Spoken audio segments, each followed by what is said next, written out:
last week when we were looking at Israel, and they were just north of the area that we call Palestine, Levant, etc. So they are on the edge of the Mediterranean.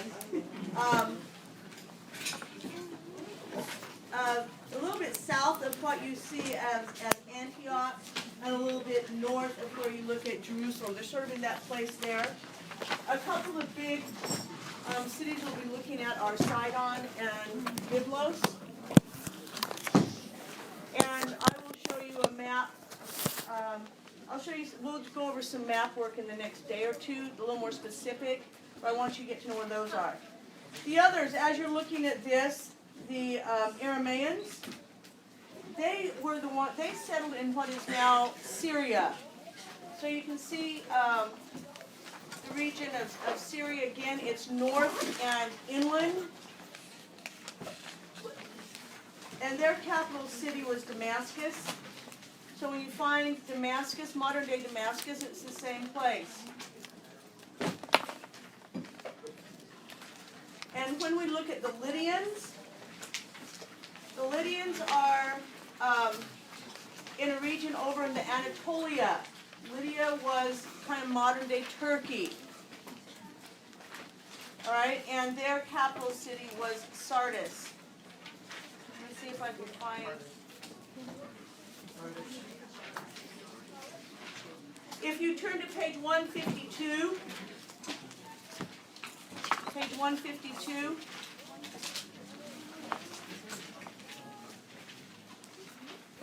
you'll see how far west they are.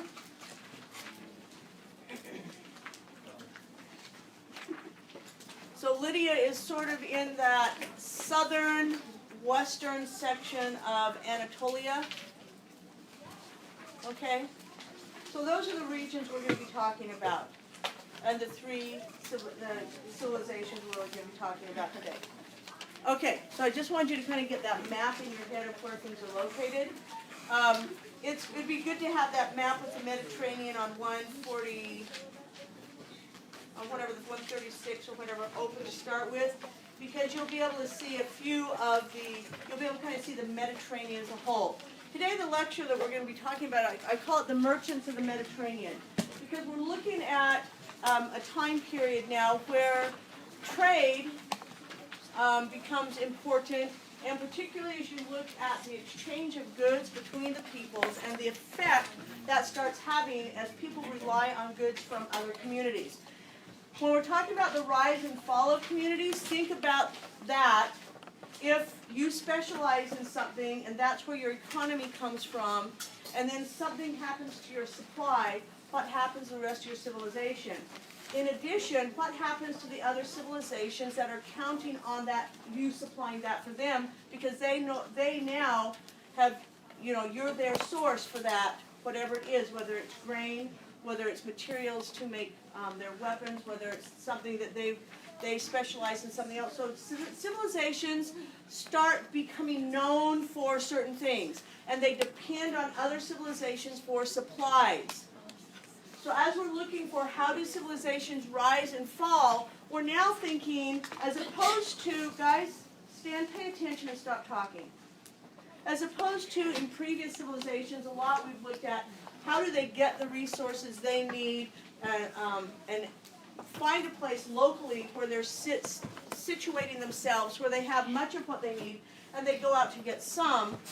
Now we're looking at a place where trade and in a time period where this trade and interconnections between all the civilizations becomes really important. And when you look at the domino effect of one thing leading to another. And to me, this is a really important thing to think about in history. And as you look at civilizations, how dependent does any one civilization want to get on any other civilization for anything? I think we've noticed a huge effect in the United States of dependency on gas and natural oils, right?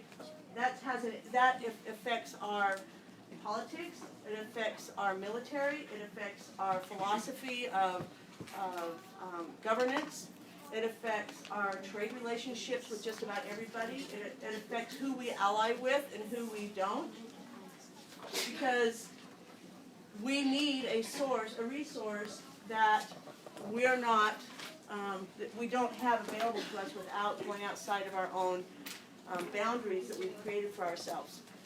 So that's another big thing to be looking at, and something that's going to be important for you guys as you come up in the next 4 and 8 years as voters and citizens, to be thinking about, okay, so what do we want in this trade world? What is the effect of globalization? This is, so we talked about globalization last year, you know, world modern globalization. This is globalization in the ancient world. All right, so I want you to be thinking about making those connections, Okay, so the Phoenicians, we're going to start with the Phoenicians. The Phoenicians are a fabulously interesting group of people. They came from the Arabian Peninsula around 3000, so look at where they would have migrated from. Again, what's happening at that time period? What else is happening? They settled in northern Canaan, in the area of Syria, Lebanon, Israel. It's kind of called, when you extend it, it's actually called Syria, Palestine, Levant, etc. They lived in the northern and north region of that. And as a result of the upheavals in Western Asia and the Eastern Mediterranean areas around 1200 BCE, so I want you to think about what all we already studied that's happening around 1200s, in the 1200s. What is happening in all of our communities? We already know a couple. What are two of the main things that should immediately come to your mind? Yeah? The Trojan War. So you've got that whole thing happening. What else? Abraham? No, that's a little bit late for that. Yeah? Isn't that Moses?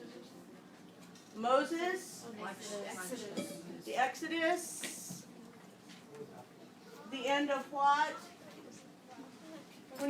So go back and look at what's going on in Egypt. So if you're looking at things happening in Egypt and things happening in the Aegean, and then there's all these communities in between, and now you're getting something that says, oh, there's all these upheavals in Western Asia and Eastern Mediterranean. You need to think about those and be putting those on your list. What are they and why are they significant? There were great mass migrations at the time, invasions, movements of populations. And whenever you have that, you get a new mix culturally. You get, who gains power and who loses power, who maintains it, how and why. What survives out of certain cultures and what disappears and why. All right? So many settlements on the coast were destroyed at this time period. Pay attention to what was happening in the Israel lecture at that time also. And a group of Canaanites settled on the strip of land between the sea and the mountains in the area of present-day Lebanon. There was very little arable land.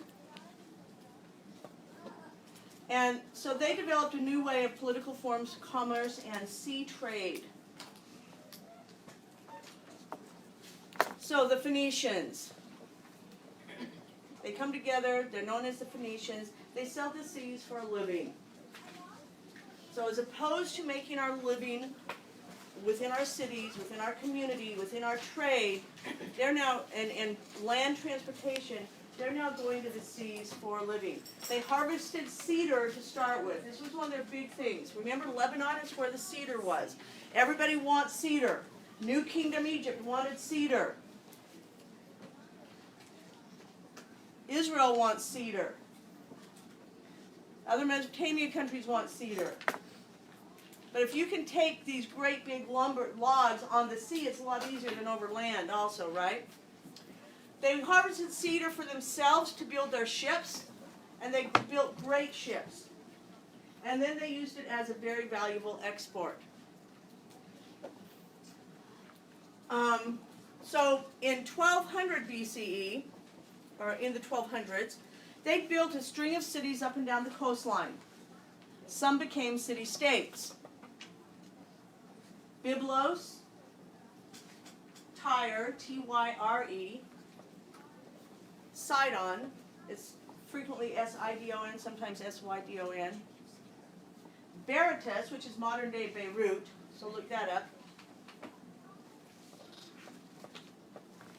In the second millennium, BCE, Byblos was the distribution center and the big commerce center. There was wood. They traded wood and papyrus. Right? The writing material was really important.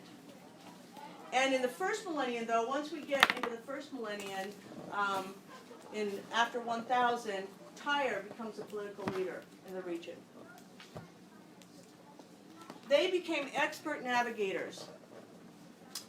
And they are some of the first people that plotted and mapped routes by the sun and the stars.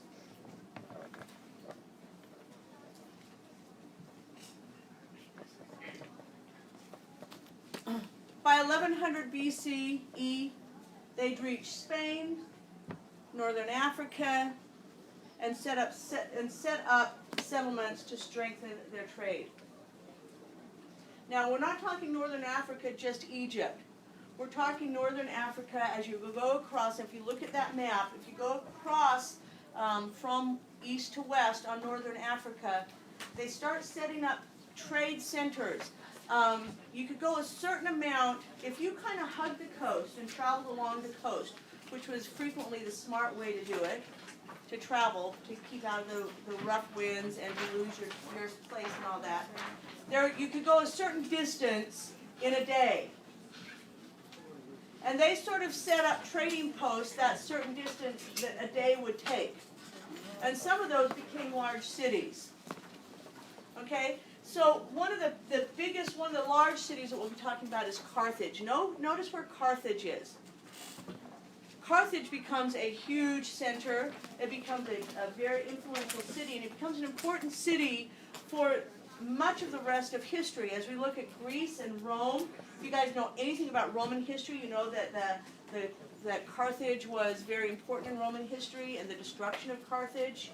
That Carthage was actually important in the settling of the Roman Empire.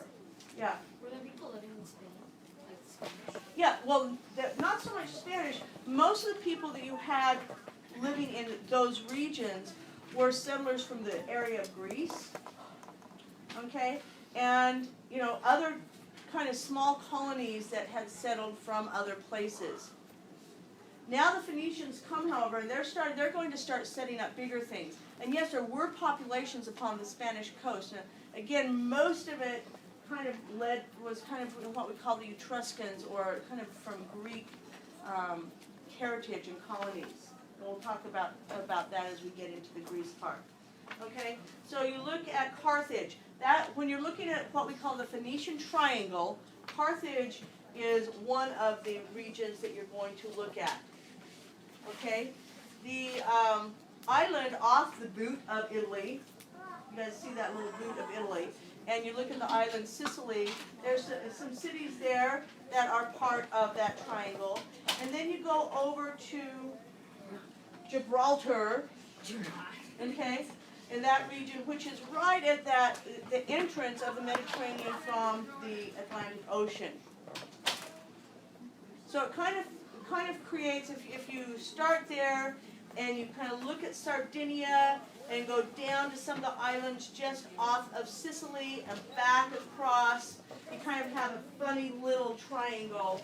It doesn't come all the way back to Phoenicia. Okay?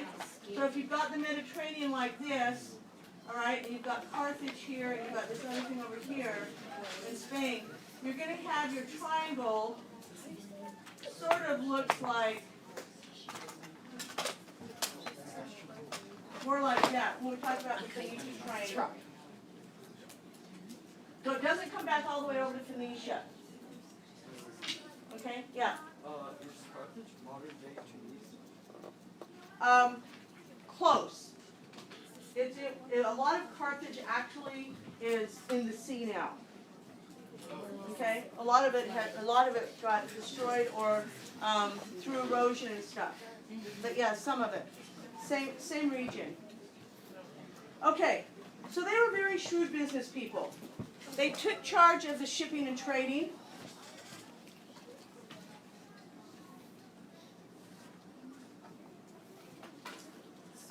They created sales and contracts. And we're going to talk about how that developed over time.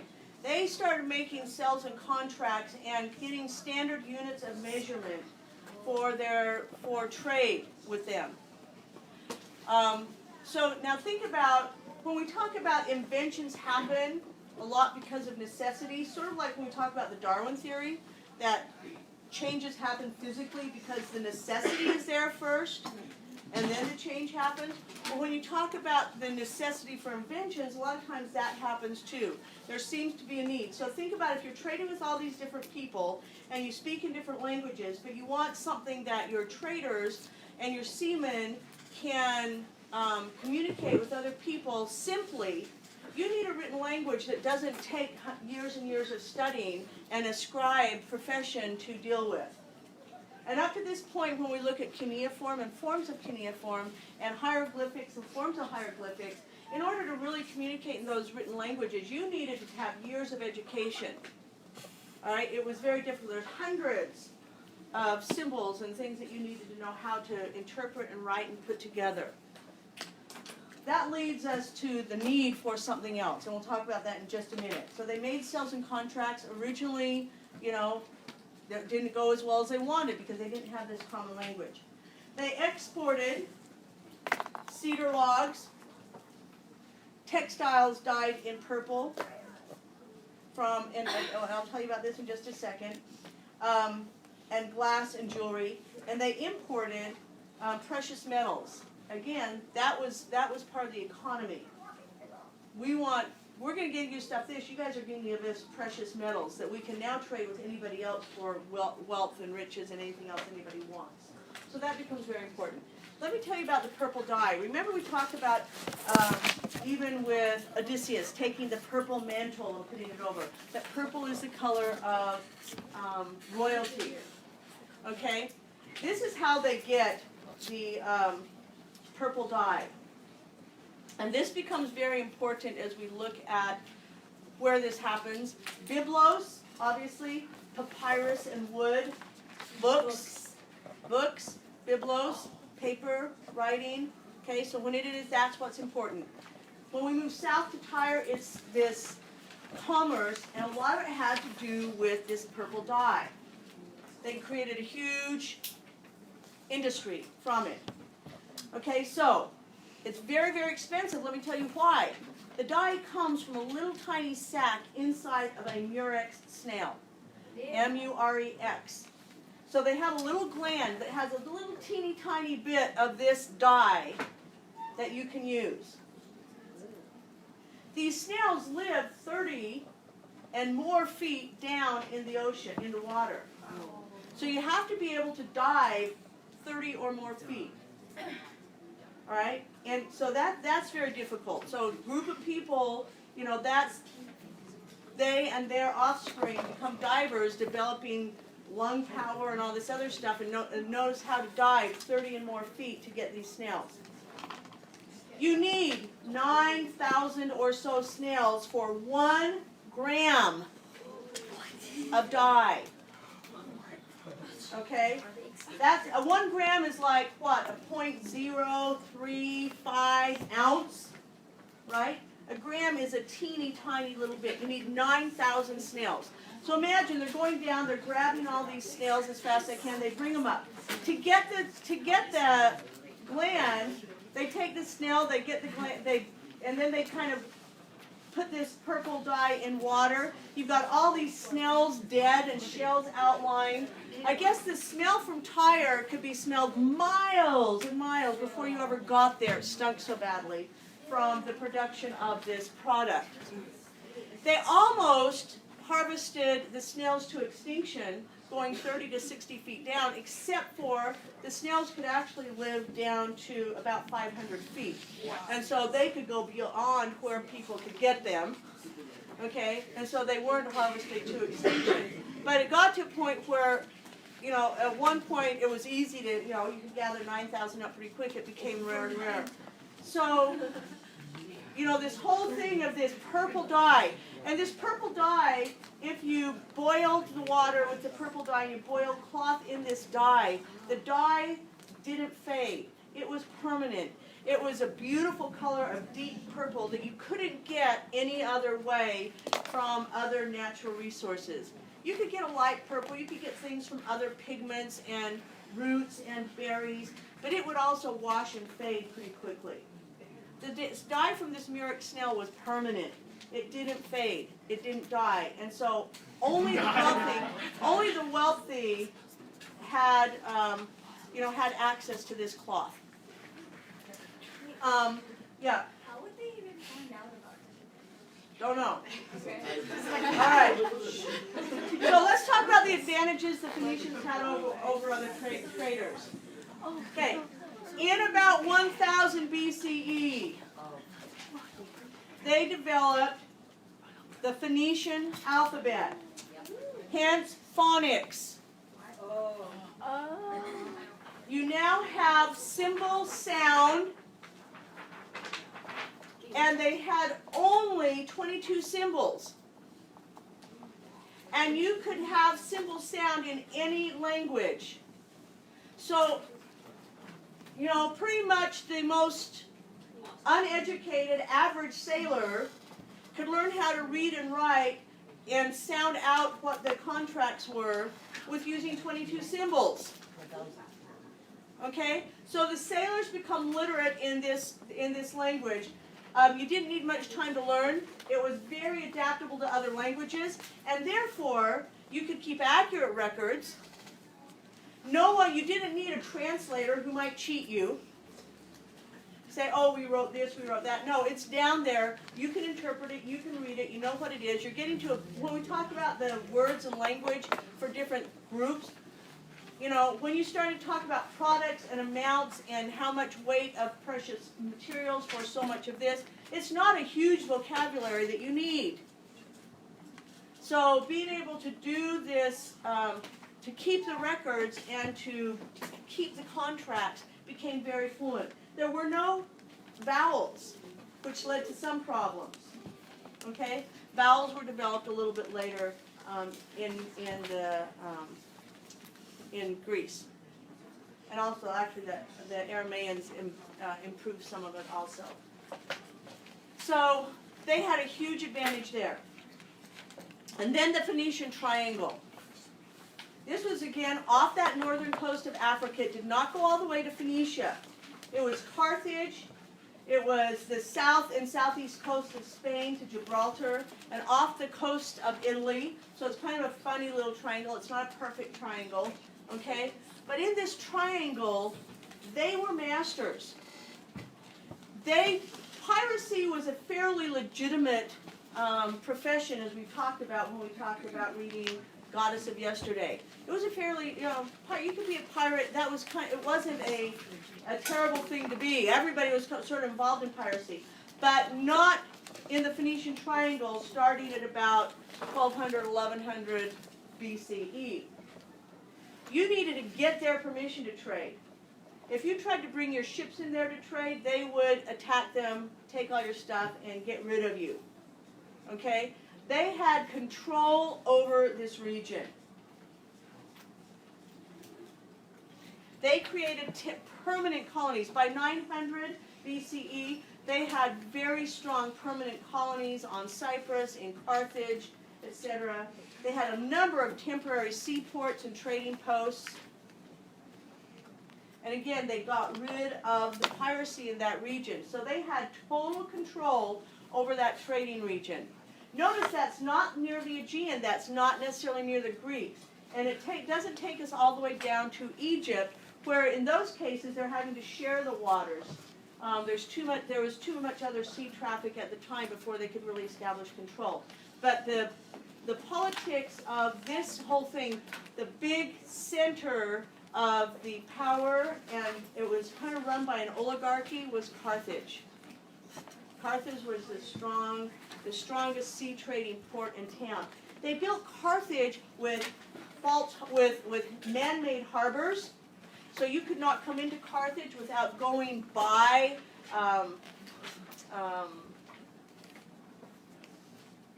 guard posts that were built up around on the harbors. You'd have to enter through a narrow place, and there were guard posts on each side of that. They built out into the land this homemade area. They had a strong oligarchy where, when it was really strong, it kind of rotated every year or two with people coming in and out of power, and then they were back as merchants and seafaring members, so that their interests always stayed with what was best for the group of merchants in there. Of course, once somebody gets some power and you get some other thing, part of the fall of this whole power system became groups wanting to maintain too much power and control. But it was a really fantastic arrangements they had, and the defense they had for their trade. So again, we're talking about the merchants. They really set this up well. All right, let's go to the Aramaeans. The Aramaeans settled in central Syria, again by 1200 BCE, as we're looking at all this migration happening. They developed city-states, including the capital of Damascus. They ruled originally mostly by provincial leaders, so leaders in each one of these regions, but they were generally politically weak to start with. So they attacked Assyria on a regular basis. The Aramaeans, we talked about the little gadflies with Socrates.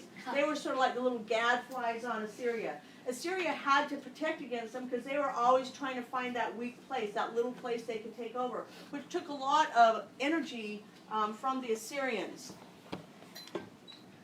During the time of Saul, they challenged Israel for territory. David defeated one of the kings for territory and access to their copper, so that David came back up into that region in Syria for the copper. They were a threat in the 8th and 9th centuries to Judah and Israel. And we really have few specific records because of frequent migrations and regular disturbances. So they kind of had their settled thing up in Damascus, but they were sort of hit and miss, come there, go there. You didn't know where they were. They would move their city-states. They weren't established in that way. But they, at one point, gained control of the overland trade between Egypt and Mesopotamia. They became the middleman for the caravans. So as caravans are going between these two regions, you had to pay the Arameans for safety and protection. And they would help you get there safely, but you had to pay them. And their big export, of course, was copper and copper goods. So when you look at where did that come from, you're looking up in that range by Damascus, central Syria, inland. You've got a bunch of copper there. They took advantage of that, and that's what they used. They were highly influential in cultural diffusion. Because they were such active traders and trading with so many groups of people and caravans coming through, and you had to communicate with them, just like people started learning the Phoenician alphabet, they started learning Aramaic also. The majority of the people in the Fertile Crescent spoke Aramaic until about 800 AD. And Aramaic is related to both Hebrew and Arabic.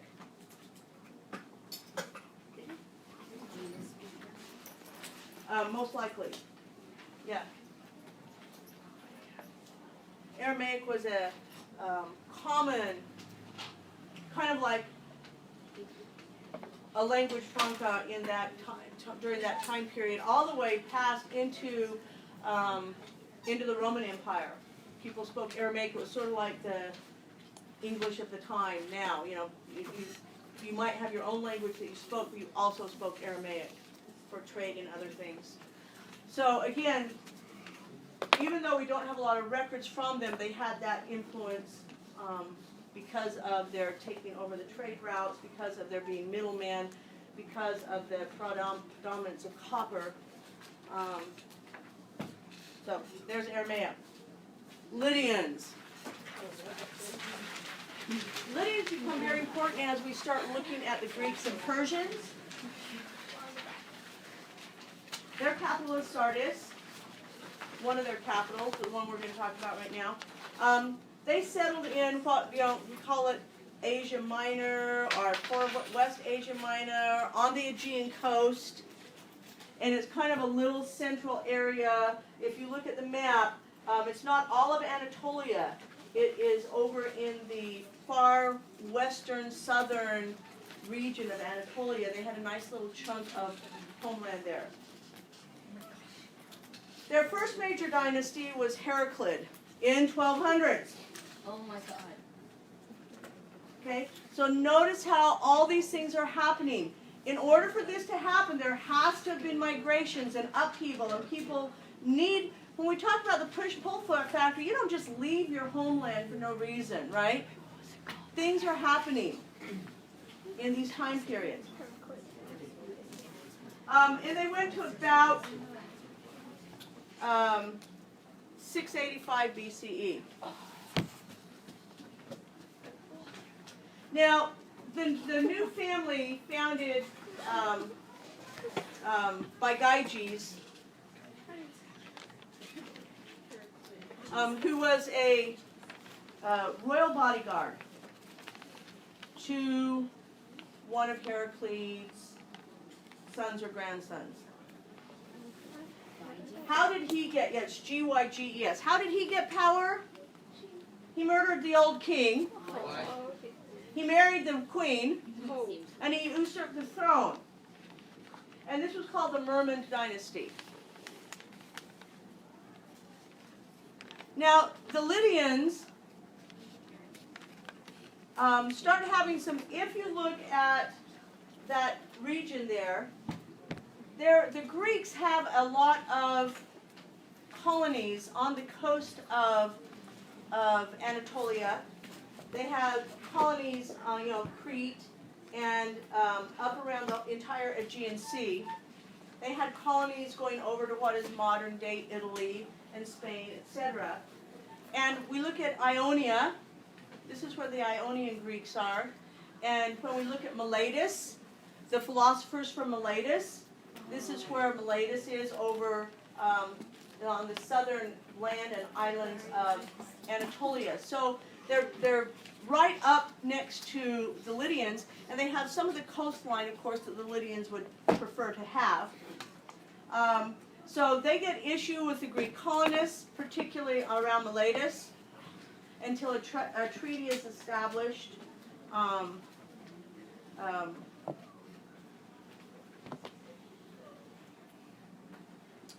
In about 600 or so. So the Merman dynasty, again, lasted until about 685. Then that family falls. We still have Lydia having some power and control in that region. They establish a contract with the Greeks in the 600s. And then the rest of Ionia comes under control of Lydia in about the 500s. So when you look at Ionia, that region, and you look, and we'll get some map work done in the next day or two.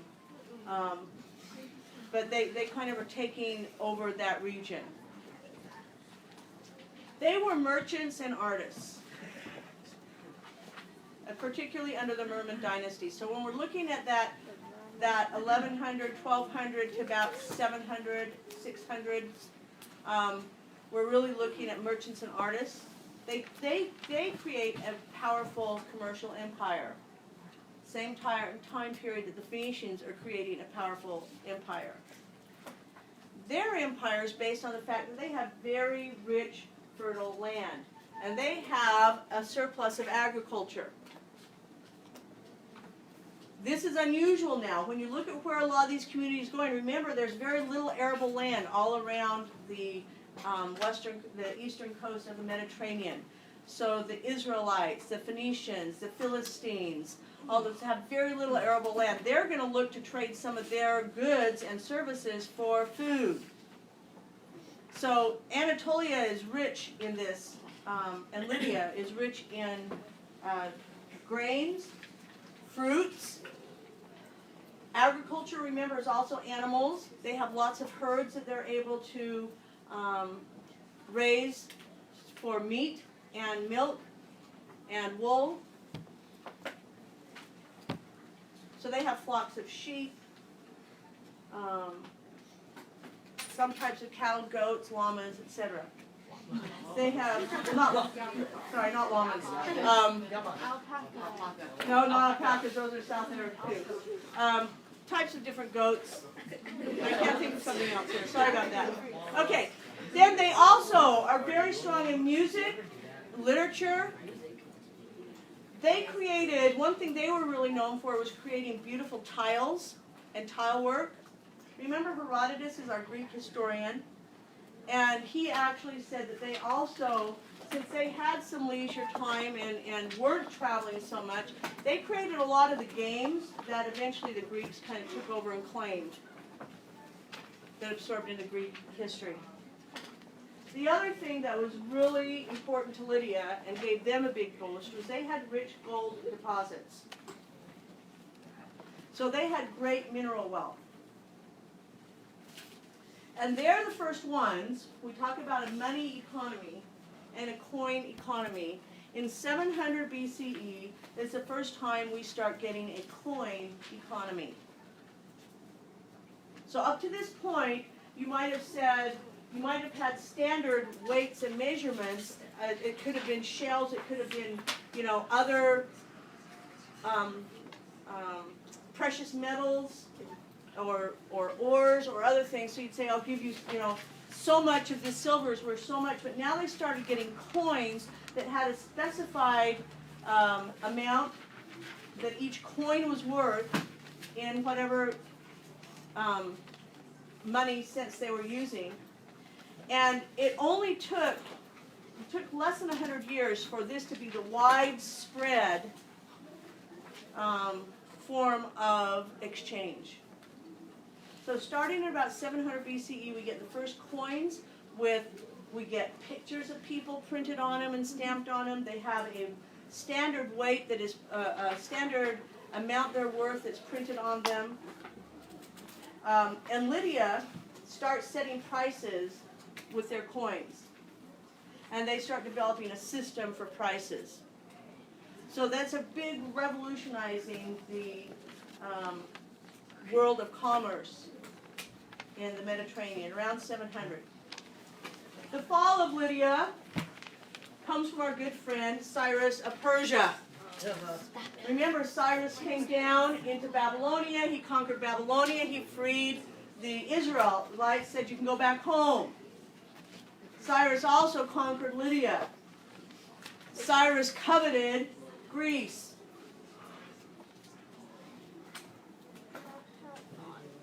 Okay? Alexander then again liberated Lydia from the claim of the Persians in 334 BCE. And then a couple hundred years later, Rome comes and takes them over.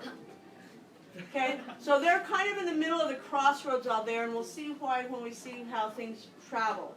But kind of the fall of Lydia as their own power comes because Cyrus from Persia initially attacks in the mid-500s BCE. And then they're one of the first groups that Alexander liberates. Young Alexander in 334 BCE. Yeah. A couple hundred years later. Alexander the Great. In the hundreds. Okay. All right. Now, we'll talk about a little bit more tomorrow, but let me tell you where your research for your philosophers are going. You are going to need to have note cards. You can do these on actual note cards, or you can create a template on the computer and do computer note cards. Either way. So what you need to be doing right now is research. I'm going to tell you, you're going to turn in your note cards. You're not going to turn in a research paper. You're going to turn in a little project you're going to be doing with your note cards. Okay. So you have to have bibliography note cards. They must be, you're not going to have a lot of resources because you don't have a lot of time. You have to have a minimum